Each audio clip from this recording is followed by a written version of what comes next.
Bismillahirrahmanirrahim. Assalamualaikum warahmatullahi wabarakatuh. Musabaqah membaca Al-Quran bahagian dewasa peringkat akhir kebangsaan bagi tahun 1442 Hijrah 2021 Masihi akan bermula malam ini di Dewan Plenari Pusat Persidangan Antarabangsa Berakas. Bagi memastikan kelancaran majlis tersebut, kemarin diadakan latihan penuh. Hadir menyaksikan latihan yang berhormat Pihin Udara Khatib Datuk Paduka Seri Setia Ustaz Haji Awang Badrudin bin Pengarah Datuk Paduka Haji Awang Osman, Menteri Halih Agama selaku pengerusi jawatan kuasa tertinggi Musabaqah membaca Al-Quran bahagian dewasa peringkat kebangsaan tahun 1442 Hijrah 2021 Masihi dan yang berhormat Datuk Seri Setia Haji Awang Abdul Mukti bin Haji Muhammad Daud, Menteri di Jabatan Perdana Menteri. Dengan tema Al-Quran, Asas dan Pembangkit Pembangunan Negara, musabaqah akan diadakan selama 3 malam berturut-turut. 6 qari dan 6 qari'ah akan memperdengarkan bacaan ayat-ayat suci Al-Quran pada majlis tersebut.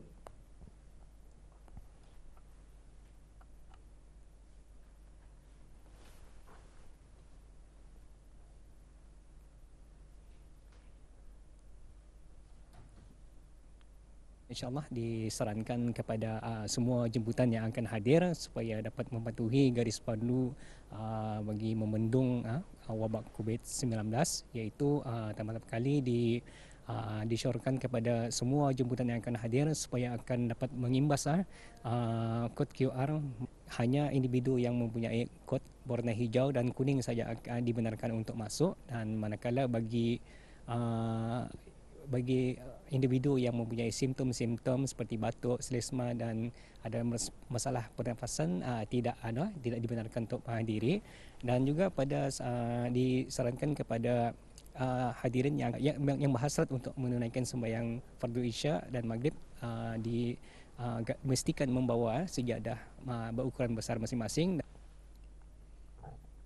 Sementara itu, 6 qari dan 6 qari'ah termasuk seorang peserta baru akan memperdengarkan bacaan ayat-ayat suci Al-Quran pada musabaqah membaca Al-Quran bahagian dewasa peringkat akhir kebangsaan tahun 1442 Hijrah 2021 Masihi.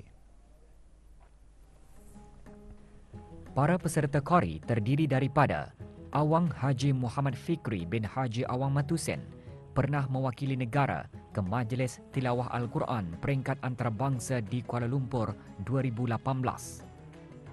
Awang Haji Hazwan bin Haji Salim pernah menyertai musabaqah pada tahun 2019. Tahun ini merupakan penyertaan kali kedua. Awang Muhammad bin Ali, Johan Musabaqah Tilawah Al-Quran antarabangsa di Republik Indonesia pada tahun 2013 dan Johan Pertandingan Tilawah Al-Quran Antarabangsa Moskow, Rusia 2014. Awang Haji Nasrul Fakri bin Haji Yahya pernah menduduki tempat ketiga musabaqah membaca Al-Quran bahagian dewasa peringkat akhir kebangsaan 2017. Awang Muhammad Zulhafiz bin Awang Tengah pernah menjadi naib Johan pada Majlis Tilawah Al-Quran Dunia Melayu Dunia Islam kali kedua di Melaka, Malaysia 2011. Dan Awang Abdul Muin bin Haji Abdul Hamid merupakan seorang peserta baru dalam musabaqah membaca Al-Quran bahagian dewasa peringkat akhir kebangsaan tahun ini. Awang Abdul Muin merupakan pemenang ketiga musabaqah tilawat Al-Quran Belia Asia Tenggara ke-9 2019. Sementara para peserta qari'ah terdiri daripada Dayang Siti Zahrina binti Abdul Wahab, penyertaan kali keempat dalam musabaqah membaca Al-Quran bahagian dewasa peringkat kebangsaan dan tempat ketiga pada tahun 2020. Dayangku Fauziah Nadira binti Pengiran Haji Jofri, Johan Musabaqah Tilawah Al-Quran peringkat belia kebangsaan pada tahun 2020 dan naib Johan Musabaqah membaca Al-Quran bahagian dewasa peringkat kebangsaan pada tahun yang sama. Dayangku Siti Umi Syazana binti Pengiran Haji Marjuki merupakan Johan Pertandingan membaca Al-Quran peringkat belia Asia Tenggara 2019, Johan Pertandingan membaca Al-Quran peringkat belia kebangsaan 2019 dan Johan Musabaqah membaca Al-Quran bahagian dewasa peringkat akhir kebangsaan 2020. Dayang Haja Nur Faiza binti Haji Emran pernah mewakili negara ke Majlis Tilawah Al-Quran peringkat antarabangsa di Kuala Lumpur 2003 dengan menduduki tempat ketiga, dan Naib Johan Musabakah Tilawah Al-Quran peringkat antarabangsa di Kuala Lumpur 2010. Dayang Hajah Nur Hafizah binti Haji Hassan penyertaan kali ketiga dalam musabakah, kali pertama 2018 dan kali kedua pada tahun 2020. Dan Dayang Hajah Nurul Akmalina binti Haji Yahya pernah menduduki tempat ketiga semasa Majlis Tilawah Al-Quran peringkat antarabangsa di Kuala Lumpur 2009. Berdasarkan 150 pemeriksaan yang telah dilaksanakan oleh Bahagian Kesihatan, Keselamatan dan Alam Sekitar Jabatan Kerja Raya di tapak-tapak pembinaan pada tahun 2020, masih banyak syarikat atau kontraktor didapati tidak mempunyai orang yang kompeten sama ada pegawai dan penyelaras bagi menguruskan aspek keselamatan dan kesihatan di tempat kerja, khususnya di tapak-tapak pembinaan. Menteri Pembangunan juga berkata setiap majikan hendaklah memastikan para pekerjanya mendapat maklumat dan latihan yang sepatutnya bagi melaksanakan apa jua kerja yang diarahkan seperti mana yang dinyatakan atau dikehendaki di bawah Perintah Keselamatan dan Kesihatan Tempat Kerja 2009. Yang Berhormat Datuk Seri Setia Jurutera Awang Haji Suhaimi bin Haji Ghaffar berucap demikian semasa Majlis Pelancaran Minggu Keselamatan dan Kesihatan 2021 Jabatan Kerja Raya. Majlis berlangsung di Ibu Pejabat Jabatan Kerja Raya Lapangan Terbang Lama Berakas. Dalam hal ini, saya merayu semua pihak untuk sentiasa melaksanakan tanggungjawab masing-masing dalam pengurusan kesihatan dan keselamatan termasuk pekerja dan orang awam mulai dari awal pelaksanaan projek lagi dengan menyediakan health and safety plan yang cukup, terutama sekali adequate risk assessment yang disediakan bagi setiap aktiviti yang dilaksanakan di setiap projek. Saya juga ingin menyarankan kepada pihak Jabatan Kerja Raya untuk mengadakan program bagi memberikan penghargaan kepada kontraktor-kontraktor ataupun atas komitmen mereka dalam pengurusan kesihatan, keselamatan dan alam sekitar yang ditunjukkan di sepanjang pelaksanaan projek. Ini bertujuan untuk meningkatkan lagi tahap keselamatan di tapak bina serta menggalakkan kontraktor-kontraktor untuk mempraktikkan amalan keselamatan tempat kerja sebagai satu budaya kerja bagi menjamin keselamatan pekerja-pekerja di tapak bina. Dr. Dayang Alice Lai, Ketua Bahagian Kesihatan Cara Kerja Kementerian Kesihatan dalam ucap pertamanya antara lain mengongsikan mengenai strategi pihak kerajaan dalam menangani situasi pandemik COVID-19.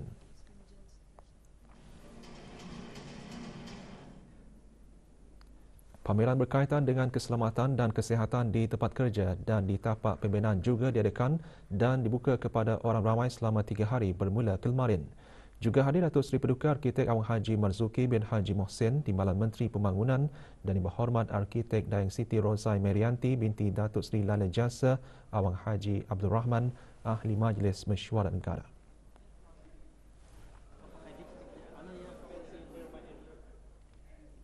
5 kes aktif jangkitan COVID-19 masih dirawat di Pusat Pengasingan Kebangsaan dengan 1 kes disahkan sembuh.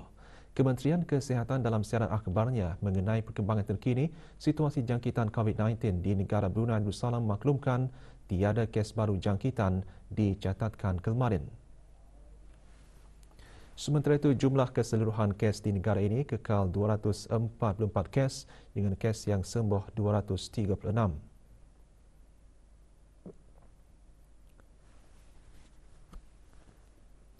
Kes terakhir jangkitan tempatan COVID-19 dilaporkan pada 6 Mei 2020, manakala jumlah kes import sejak kes jangkitan terakhir tempatan dilaporkan sebanyak 103 kes.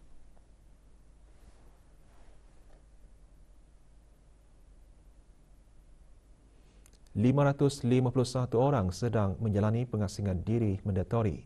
19,561 orang menamatkan pengasingan diri mandatori sejak Mac 2020.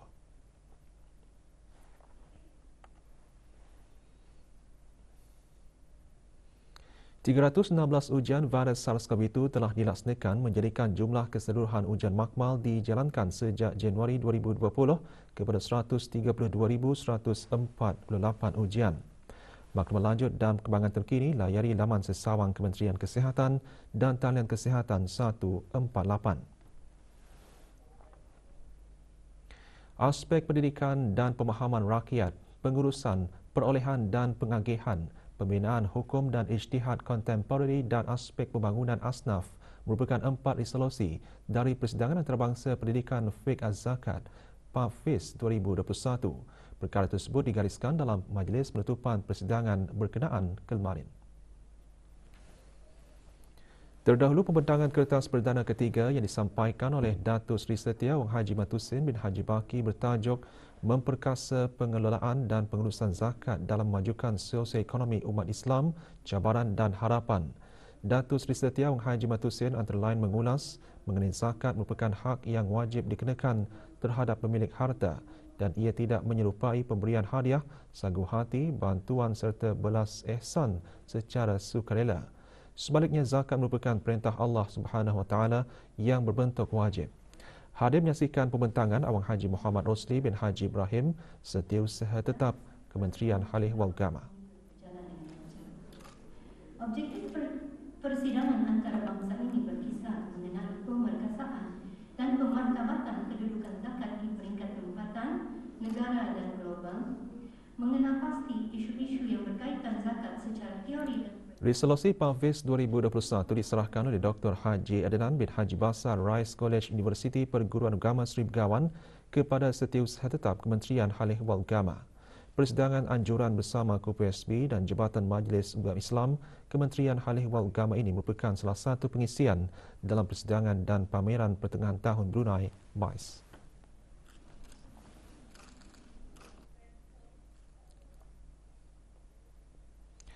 Pada sebelah pagi, beberapa kertas utama mengenai zakat dibentangkan pada Persidangan Antarabangsa Pendidikan Fiqh Az-Zakat PAFIZ. Dalam pembentangan kertas utama 2 bertajuk Urus Tadbir Pelaksanaan Zakat di Negara Brunei Darussalam menghuraikan skop utama hal ehwal pengurusan zakat di Negara Brunei Darussalam. Ia mengenal pasti pendekatan dan pelaksanaan kutipan dan agihan zakat secara operasi yang dipraktikkan oleh Majlis Ugama Islam Brunei MUIB melalui bahagian kutipan dan agihan zakat bakas. Hadir Dr. Haji Adnan bin Haji Basar Rais College Universiti Perguruan Agama Seri Begawan. Antara tumpuan utama pembentangan oleh Awang Haji Abdul Aziz bin Haji Yaakob, pemangku Setiausaha MUIB mengenai pengagihan zakat khususnya bagi asnaf fakir dan miskin dengan mengambil kira skim-skim agihan zakat yang berbentuk secara diri dan juga produktif.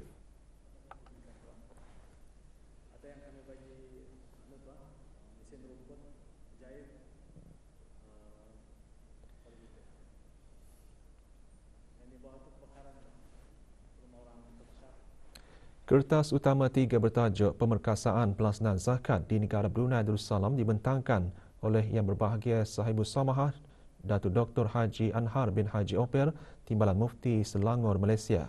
Antara yang dikongsikan keberkesanan strategi agihan zakat di Selangor dalam memastikan agihan disalurkan mencukupi keperluan utama asnaf, susulan jumlah keluarga asnaf fakir miskin yang meningkat saban tahun dan kesan negatif pandemik terhadap ekonomi.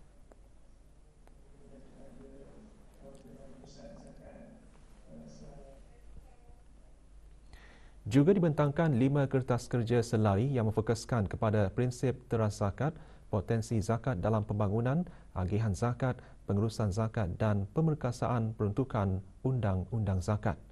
Hadir Dr. Haji Nur Alizam bin Haji Ali Akbar, Dekan Fakulti Syariah College Universiti Perguruan Agama Seri Begawan KPSB selaku pengerusi bersama PAFIZ. Kertas-kertas kerja yang dibentangkan antaranya bertajuk Critical Analysis on Values and Objectives of Zakat Core Principles, potensi zakat dalam pembangunan ekonomi asnaf fakir miskin di negara Brunei Darussalam dan pemerkasaan peruntukan undang-undang pentadbiran zakat di negara Brunei Darussalam. Yang antara lain menyentuh mengenai zakat yang merupakan mekanisme utama dalam mengukuhkan kedudukan ekonomi umat Islam, agihan zakat secara kolektif membantu memperkasakan pembangunan ummah serta mengusihkan peruntukan undang-undang dan peraturan dari Akta Majlis Ugama Islam.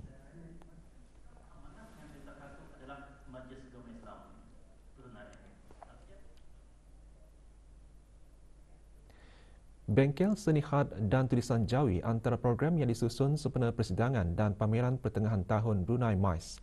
Bengkel dianjurkan oleh Pusat Sejarah Brunei dengan kerjasama Dewan Bahasa dan Pustaka Brunei. 40 orang peserta terdiri daripada pegawai dan kaki tangan kerajaan, para pelajar institusi pengajian tinggi dan individu menyertai bengkel sehari kendalian 2 pembimbing yang mahir dalam bidang seni khat dan ejaan Jawi.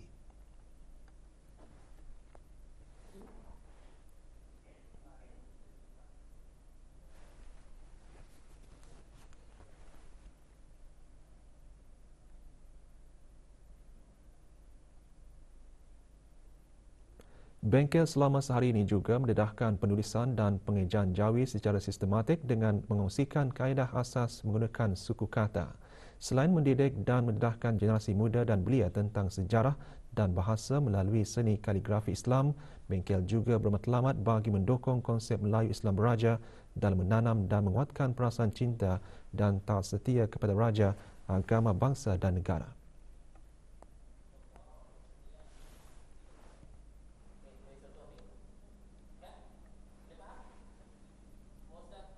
Dapatlah mempelajari dari asas, iaitu apa yang ada dalam pelajaran ini adalah mengenai dengan tulisan khat nasah, iaitu khat yang paling asas. Ia juga digunakan dalam tulisan Al-Quran.